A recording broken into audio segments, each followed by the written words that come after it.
গজবের বেড়া জালে ঘেরা পড়ে দেশবাসী, শহর বিলীন হয়ে যায়, শহর বিলীন হয়ে যায়।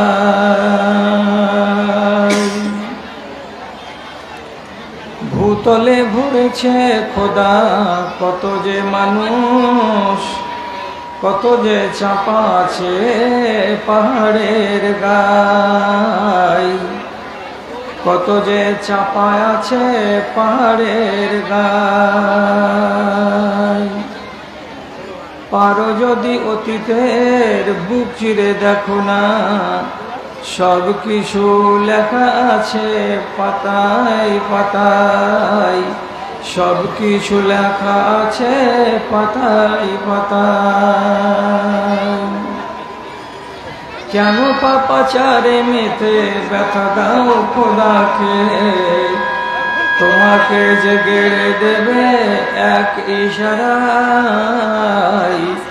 গজবের বেড়া জালে ঘেরা পড়ে দেশবাসী, শহর বিলীন হয়ে যায়, শহর বিলীন হয়ে যায়। আদের মরণ লীলা নুহের তুফান, একিসের পরিণাম জেনেছ সবাই। ধর্ম ধারে না যেমন শৃগাল কুকুর, এমন জীবন তবে কেন গড় হয়, এমন জীবন তবে কেন গড় হয়। কষ্টের আগে ভাই রাস্তাটা দেখে নাও, নইলে বিপদ হবে রাতের বেলায়। গজবের বেড়া জালে ঘেরা পড়ে দেশবাসী, শহর বিলীন হয়ে যায়, শহর বিলীন হয়ে যায়।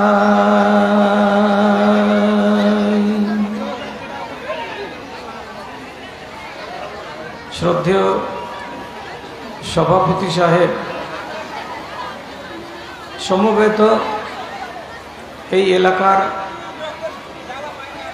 বিভিন্ন প্রান্ত থেকে, বিভিন্ন গ্রাম থেকে দিনের দরদকে সাথে নিয়ে, ইমানি জজবাকে বুকে নিয়ে উপস্থিত বিভিন্ন শ্রেণীর ছোট বড়, ধনী ও গরিব, শিক্ষিত ও অশিক্ষিত আমার প্রাণের ভাই ও বন্ধুগণ, তথা মজলিসের এক পার্শ্বে শান্তশিষ্টভাবে বসে থাকা আমার স্নেহের মাতা এবং ভগ্নীগণ, আপনাদের মাঝে অনেক দিন পর আবার আজকে আসার সুযোগ ঘটেছে। বড় আশা আমার যে 10 বছর 15 বছর আগে মাদ্রাসাটা যখন ছোট ছিল, তখন আপনারাও আসতেন কম সংখ্যায়। তখন আপনাদের মজলিসে খুব শান্তি লক্ষ্য করা যেত এবং যে কিছুক্ষণ আলোচনা করতাম মন ভরে আলোচনা করার সুযোগ পেতাম। এখন মাদ্রাসা বড় হয়েছে, জনসংখ্যা বৃদ্ধি পেয়েছে, জালসার আয়োজনটাও বড়, আপনাদের সমাগমটাও অনেক বেশি। এই জন্য সবাই মিলে শত চেষ্টা করার পরেও গুঞ্জনকে বন্ধ করা যাচ্ছে না, হই হট্টগোলকে বন্ধ করা যাচ্ছে না।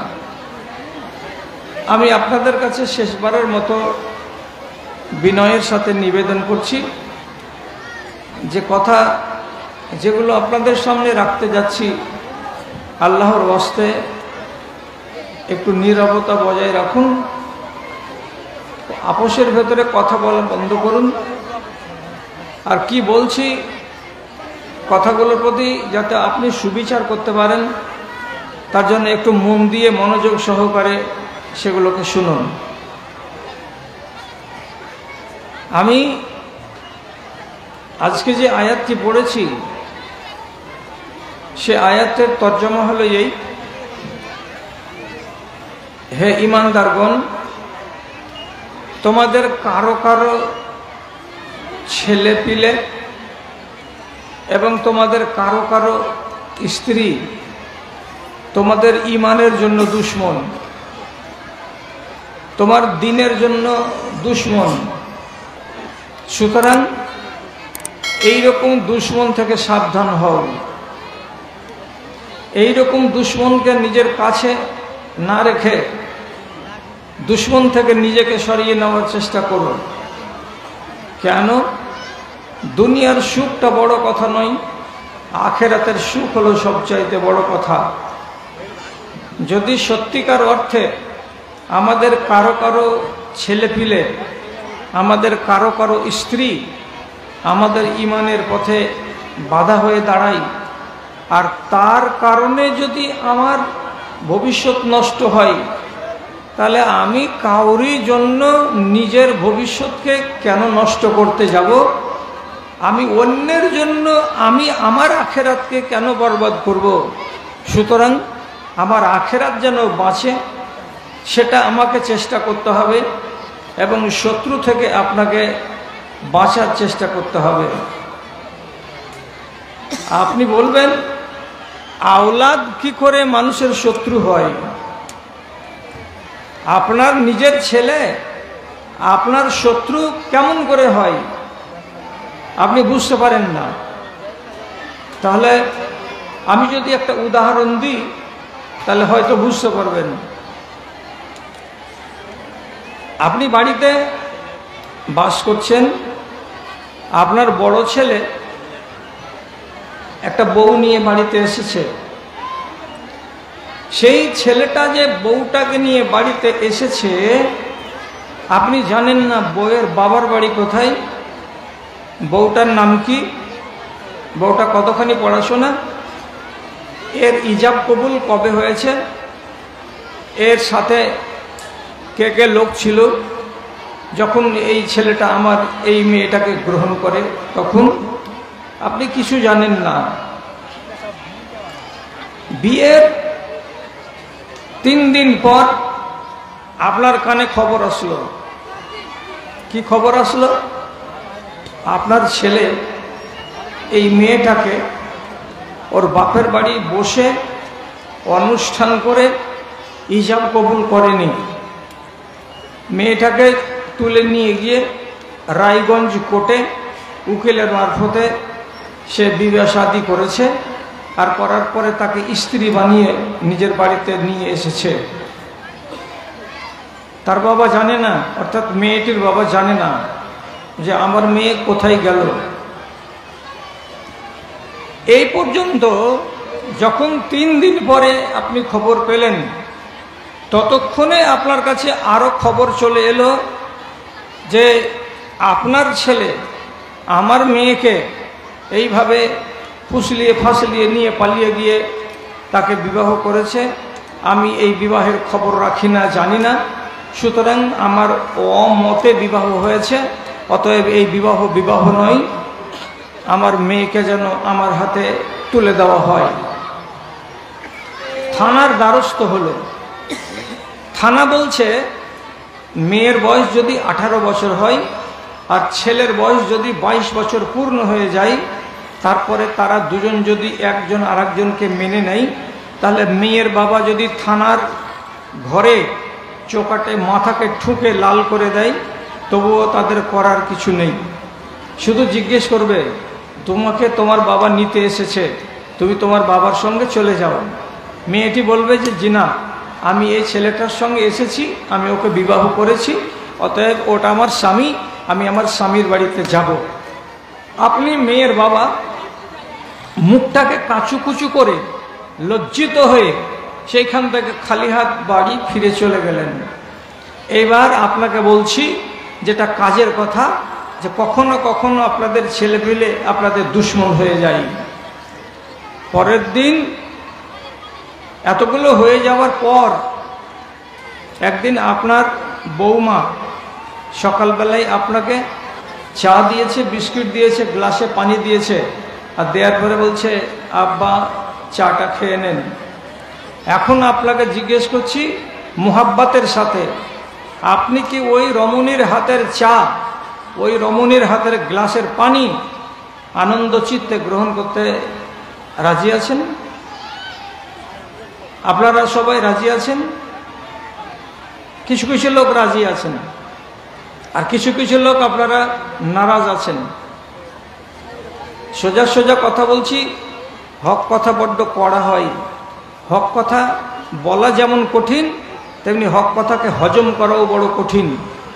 সোজা বলছি, আপনি যখন জানতে পারলেন যে এই মহিলার অবস্থা এই, তারপর যদি আপনি তার হাতের এক গ্লাস পানি পান করেন, তাহলে আপনি পানি পান করেন না, আপনি জহর পান করেন। তার যদি একটা সেবা নেন, যে আপনাকে অজুর পানি আগিয়ে দিল, আপনার ওই অজুর পানিটাকে পা দিয়ে উল্টিয়ে ফেলে দিয়ে তায়াম্মুম করে নমাজ পড়ে নেওয়াটা ভালো হবে, কিন্তু ওই পানিকে নিয়ে অজু করাটা ভালো হবে না। কেন হবে না? আপনি জানেন, আপনার জ্ঞান আছে, বুদ্ধি আছে, বিবেক আছে, যে এই মেয়ে ছেলেটি হচ্ছে জানি, এই মেয়ে ছেলেটি হচ্ছে ব্যভিচারিণী, এবং ব্যভিচারকে আল্লাহ রাব্বুল আলামিন কঠিনভাবে কোরআন মাজিদে মন্দ বলে আখ্যায়িত করেছেন। কেন মন্দ বলে আখ্যায়িত করেছেন? ব্যভিচার যদি দুনিয়াতে থাকে, বংশ ধ্বংস হয়ে যাবে, বংশের পরিচিতি কিছু থাকবে না। তার জন্য রব্বুল আলামিন ব্যভিচারকে কঠিনভাবে নিষিদ্ধ ঘোষণা করেছেন। আর ভালো করে বুঝুন, কথাগুলোকে এলোমেলো করিয়েন না। যদি একটা মানুষ ব্যভিচারে লিপ্ত হয়, কোনো একটা নারী, তাহলে বংশ নষ্ট হবে কি করে? আমার ছেলে তাকে বিবাহ করে আনলো, অথচ ওর পেটের ভেতরে ধরুন 1 মাসের বাচ্চা আছে, কাউকে জানাইনি, আপনারা জানতেও পারলেন না।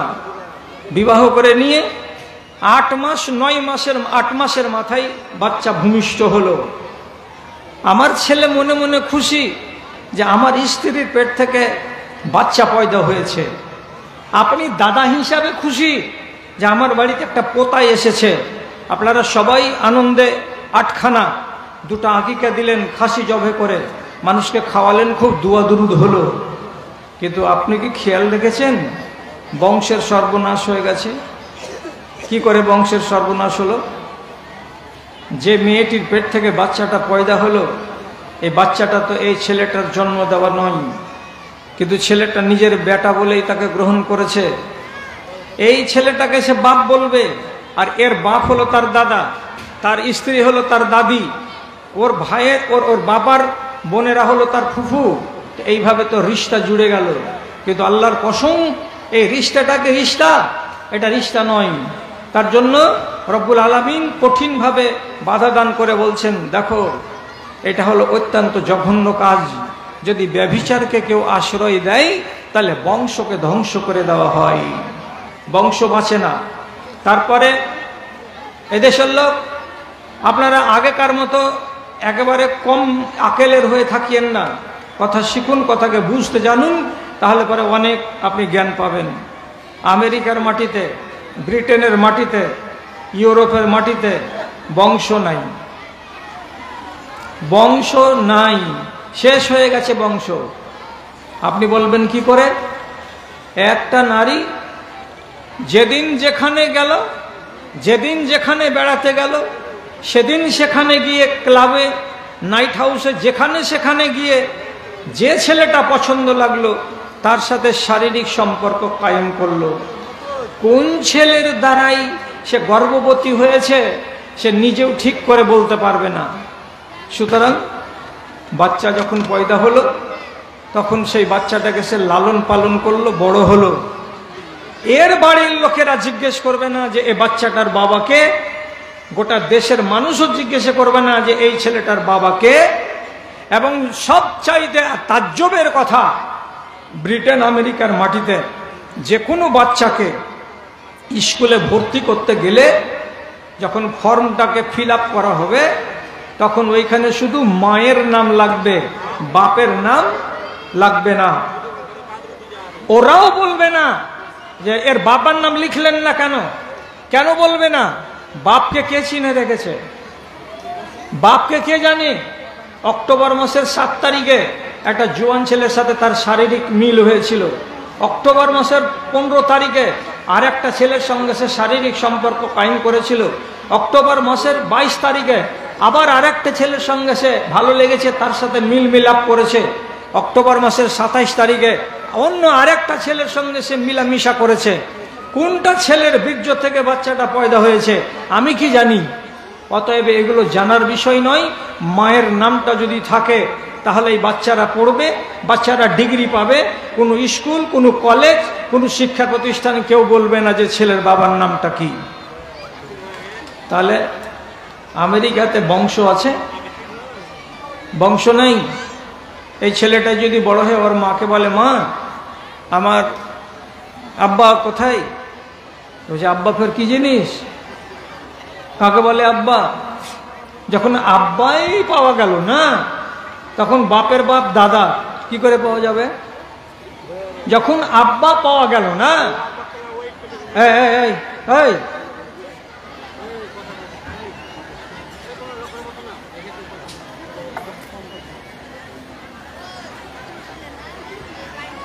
চুপ হয়েছে। আর দেখেন তো চুপ হয়েছে। তোমাকে পেটের ভাত মেরে দিয়েছে জার্জিস। আমাকে মনে করছে যে এটা তো বুড়া খেপাই, কিছু বলবে না। ওই জন্য তোমরা এখানে মিটিং করছো এটিকে লাগিয়ে দেওয়ার পরে।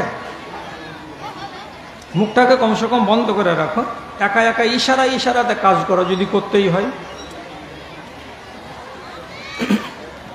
যদি আব্বার ঠিকানা না থাকে, দাদির ঠিকানা কোথায়? এই জন্য বলছি ব্রিটেন আমেরিকার মাটি থেকে বংশ ধ্বংস হয়ে গেছে। আল্লাহ রাব্বুল আলামিন এই জন্য বলছেন সাবিলা, এর মতো নোংরা আর কোনো কাজ হয় না। তো কেন বলেছিলাম যে আপনাদের কাউরি ছেলে আপনার দুশমন। এবার আপনি আপনার ঈমান বাঁচাবেন না জান বাঁচাবেন নিজে ভেবে দেখেন একবার। যদি এই বউটা নিজের স্বামী যখন বাড়ি আসবে রিপোর্ট করে দেয় যে তোমার বাপ আমার হাতের পানি নেই না, তোমার বাপ আমার হাতের ভাত নেই না, তখন আপনি কি করবেন? নিজের বাপকে যে সরাসরি বলবেন, তুই বলে আমার বাড়িওয়ালির হাতের ভাত দিস না, হ্যাঁ তুই নাকি বলে আমার বাড়িওয়ালি পানি দিচ্ছে তো তুই মুখ ঘুরিয়ে অন্যদিকে চলে যাচ্ছিস। আপনার বুকে পাটা আছে, আপনি বলতে পারবেন যে আমি রান্ডির হাতের খানা খাবো না?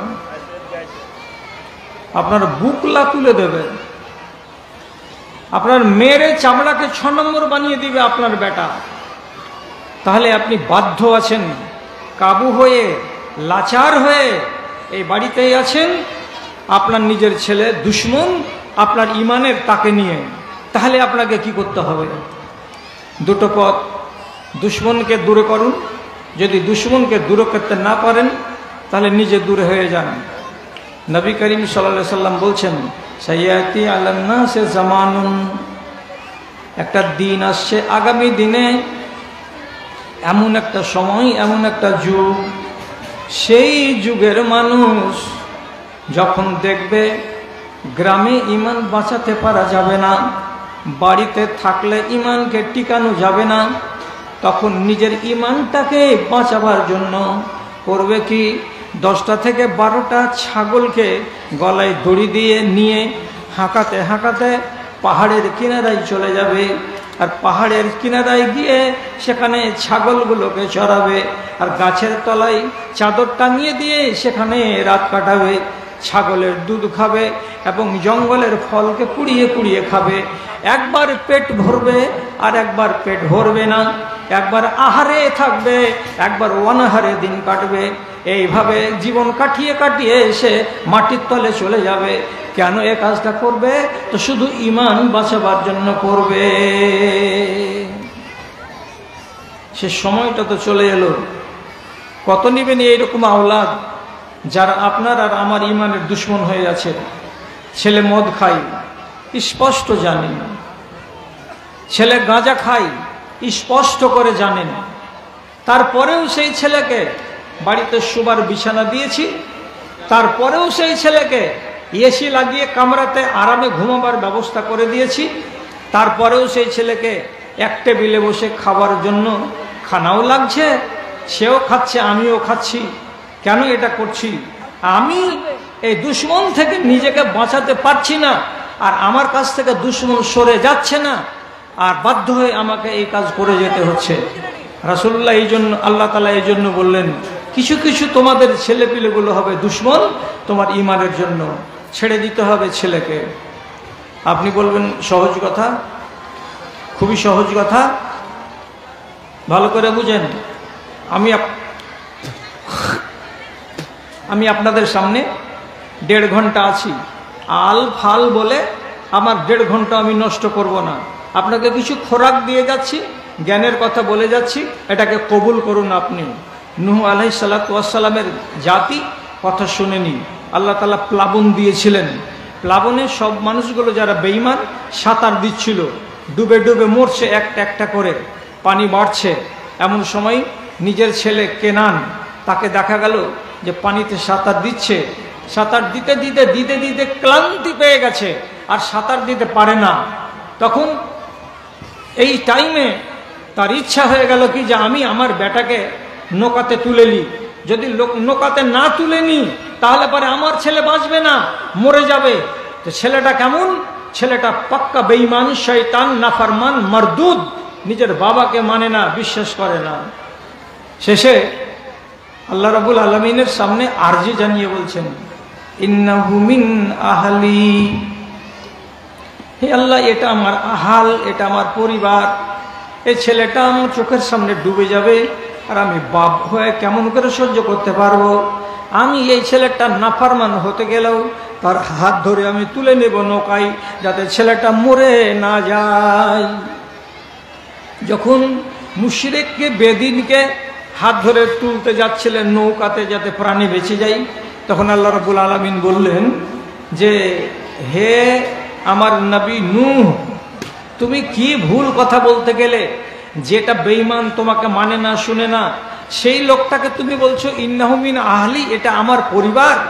একটা মুশরিককে তুমি পরিবার বলতে যাচ্ছ, আর তার মুহাব্বতে পড়ে গিয়ে তুমি তাকে হাত ধরে ডাঙায় তুলতে যাচ্ছ, নৌকায় তুলতে যাচ্ছ। যদি এই কাজটা করো তাহলে চরম সাংঘাতিক কাজ করা হবে। তুমি আমার নজরে, আমার খাতায়, আমার কলমে একজন জালিম বলে বিবেচিত হবে, তুমি একজন অন্যায়কারী বিবেচিত হবে। কি বলে? এটা তো তোমার দ্বীনের দুশমন। তুমি তোমার দ্বীনের দুশমনকে দুশমন বলে ভাবো না, তুমি তাকে ঘেন্না করো না, তুমি তাকে মোহাব্বত করো। তুমি তার হাত ধরে তুলতে যাচ্ছ। আল্লাহ রাব্বুল আলামিন আসমান থেকে তাকে খবর দিয়ে বললেন, ইন্নাহু লাইসা মিন আহলিক ইন্নাহু আমালুন গায়রু সালেহ, এটা আপনার আওলাদ নয়, এটা আপনার পরিবারের অন্তর্ভুক্ত নয়, এর কাজগুলো ভালো নয়, এর কাজ হলো জালিমের কাজ। সুতরাং এই লোকটাকে আপনি খবরদার হাত ধরে নৌকায় তুলবেন না, আমি পরওয়ারদিগার আপনাকে নিষেধ করছি। নবী নূহের ঈমানের মাঝখানে বাটা হয়ে দাঁড়িয়েছিল এই ছেলেটা। কি করলেন? বাঁচাতে গেলেন ঈমানকে, না বাঁচাতে গেলেন ছেলেকে? ছেলেকে ছেড়ে দিলেন, হাত ধরলেন না। ছেলে বলছিল, আরে তোমার হাত কেন ধরতে যাব? সামনে জুদি পাহাড়, আর একটু সাঁতরে জুদি পাহাড়ে চলে যাব, আমার জীবন বেঁচে যাবে, আমাকে কেউ মারতে পারবে না। বেটা বললেন, বাবারে, আজকে জুদি পাহাড়ের উপরেও আল্লাহ রাব্বুল আলামিন পানি পৌঁছে দেবেন, রেহাই নেই। শেষ পর্যন্ত চোখের সামনে বেটা ডুবে মরে গেল, কিন্তু নবী নূহ আলাইহিস সালাতু ওয়াস সালাম হাই আমার বেটা বলে তার দিকে হাত বাড়াতে পারলেন না। কেন? আমি দুশমনকে যদি মুহাব্বত করি তাহলে আমার দিন চলে যাবে, না, আমি কাজ করতে যাব না। তিনি ত্যাগ করেছিলেন 100 বার। আপনি বলেন যে হ্যাঁ ত্যাগ করেছেন, যদি আপনার দ্বারাই কুলাই, আপনি যদি পারেন তাহলে এটা তো পারবেন, গ্রামের লোককে ডেকে আপনার এই কুলাঙ্গার ছেলেটাকে আপনি আলাদা ভাতে করে দিবেন, জুদা করে দেবেন, ভিন্ন করে দেবেন, ওর হাতের খাবেন না, ওকে সাথে রাখবেন না, এটা করতে পারবেন না? পারবেন না। শতকরা 80 জন লোক বলবে এটাও করতে পারা যাবে না। তাহলে আপনি যদি বদ্দিনের সঙ্গে দিনকে মিলাতে যান তো টিকবে একটাই, দুটোই বাঁচবে না। একটাই বাঁচাতে পারবেন, দুটোকে বাঁচাতে পারবেন না। হাত ধুতে হবে আপনাকে দিন থেকে। ভালো করে বুঝুন, কাজের কথা বলছি আপনাকে। হযরতে আবু বকর সিদ্দিক রাদিয়াল্লাহু তাআলা আনহু তার বেটা আব্দুর রহমানকে, তার বেটা আব্দুর রহমানের বিবাহ দিলেন। বিবাহ দিলেন, খুব সুন্দরী বিবি এলো বাড়িতে। সুন্দরী বিবিকে পেতে গেলে সবাই তার যৌবনকালে বেশি বেশি সময় দেয় নিজের বিবির কাছে। তো আব্দুর রহমান নতুন বউ পেয়ে কি করলো, তার কাছে সময় একটু বেশি দিতে লাগলো। ফলস্বরূপ জোহরের টাইমে আব্দুর রহমানকে দেখা যায় জামাত খাড়ো হতে যাচ্ছে, তখন মসজিদে দৌড়ে দৌড়ে আসছে। মাগরিবের টাইমে দেখতে পাওয়া যায় আগে থেকে এসে মাগরিবের 2 রাকাত সুন্নাত পড়বে, এতটুকু সময় নিয়ে মসজিদে আসে না। আসছে তো দৌড়াতে দৌড়াতে কোনোদিন 1 রাকাত ছুটে যায়, কোনোদিন 2 রাকাত ছুটে যায়। ফজরের বেলা দেখা যাচ্ছে আব্দুর রহমান জামাত কায়েম হওয়ার 5 মিনিট 7 মিনিট আগে মসজিদে আসতে পারে না। আসে কখন, জামাত খাড়ো হয়ে যাওয়ার পরে, অর্ধেকটা কেরাত হয়ে যাওয়ার পর মসজিদে এসে হাজির হচ্ছে। এই যে ঢিলেমি, এই যে ঢিলেমি, এই ঢিলেমিটা কিন্তু বিবাহের আগে তার ছিল না। এর আগে সেটা কিন্তু সুন্দর চলনের ছিল। টাইমে নামাজে যাওয়া, 15 মিনিট 20 মিনিট আগে মসজিদে হাজির হওয়া, এই নিয়মটা আস্তে আস্তে দুর্বল হয়ে গেল। কখন তো বেটার বিয়ে যখন দেওয়া হলো তখন। তাহলে জামাত ছুটে যাওয়া আধখানি, দেরিতে মসজিদ যাওয়া, এবং ঘরের ভেতরে দিনের বেলায় শুধু গল্প করা, ফুসুর ফুসুর করা, বউটাকে বাড়ির সংসারের কাজে সুযোগ না দেওয়া, এগুলো যৌবনকালে মানুষের দ্বারাই হয়ে থাকে। তো আবু বকর সিদ্দিক এটা মেনে নিতে পারলেন না। বউয়ের কারণে বেটার যদি ঈমান দুর্বল হয়ে যায়, তাহলে এই বউটা আমার ছেলের হিতে মঙ্গলকর নয়। তার মানে আমার ছেলের ঈমানের জন্য এই বউটা কিন্তু বিপজ্জনক। তখন তিনি খুব পরিষ্কার ভাষাতে নিজের বেটা আব্দুর রহমানকে ডেকে বলছেন, আব্দুর রহমান। জি আব্বা। তো তিনি বলছেন, বেটা বউটাকে তালাক দিয়ে দিতে হবে, বউটাকে তালাক দিয়ে দাও।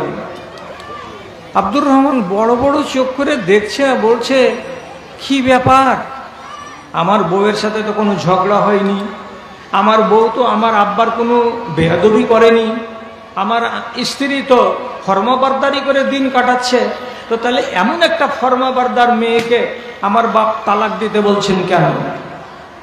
তালাক দিলেন না 2 দিন, 3রা দিনের দিন আবার বললেন, আব্দুর রহমান বেটা বউটাকে তালাক দিয়ে দাও, তালাক দিয়ে দিতে হবে। বাপ যখন বারবার বলছে বউটাকে তালাক দিয়ে দাও, তখন আব্দুর রহমান নিজের স্ত্রীকে বড় কষ্ট করে তালাক দিয়ে দিলেন। তালাক যখন দিয়ে দেওয়া হলো, তখন বেচারি একবারে ঝিম ধরা হয়ে গেল। শোকে, দুঃখে, মনের ব্যথায়, বেদনায় মনে হচ্ছে কি তার উপরে পাহাড় ভেঙে পড়েছে। হাসি নেই মুখে, আনন্দ নেই ব্যবহারে, উঠা নেই, বসা নেই, ঘোরা নেই, ফিরে নেই, একদম মনমরা হয়ে ঘুরে বেড়াই। খবর গেল হযরত উমরের কাছে। হযরত উমর বললেন, আপনি আপনার বউটাকে, বৌমাটাকে তালাক দিতে বলেছিলেন আপনার ছেলেকে? বলে হ্যাঁ, তালাক দিতে বলেছিলাম, তালাক দিয়ে দিয়েছে। তখন হযরত উমর বললেন, আপনি আপনার ছেলেটাকে তালাক দিতে বলে খুব একটা ভালো করেননি। কেন? ছেলেটা গমগিন হয়ে বেড়াচ্ছে, ছেলেটা মনমরা হয়ে বেড়াচ্ছে, ছেলেটাকে দেখতে গেলে যারা দেখে তাদের মনে দুঃখ লাগে। আপনি কিসের জন্য ছেলেটাকে এমনি করে বউ তালাক দিতে বললেন? আবু বকর সিদ্দিক বলছেন, এই বউয়ের কারণে আমার বেটা ফজরের জামাত ধরতে পারে না, এই বউয়ের কারণে আমার বেটা রাইট টাইমে গোসল করতে পারে না, এই বউয়ের কারণে আমার বেটা জোহরের নামাজ যখন খাড়ো হবে তখন আসবে, সুন্নাত নামাজ পড়ার তার সময় মিলে না, এই বউটার কারণে আমার বেটা সালাম ফিরা যখন হয়ে যায় তখন মসজিদে বসে বসে 15 মিনিট 20 মিনিট জিকির আজকার কিছু করে না, সালাম যেমনি ফিরা হয়ে গেল ধুক করে দৌড়ে বাড়ি চলে গেল। কেন? যে তার নেশাই লাগা আছে বউ আর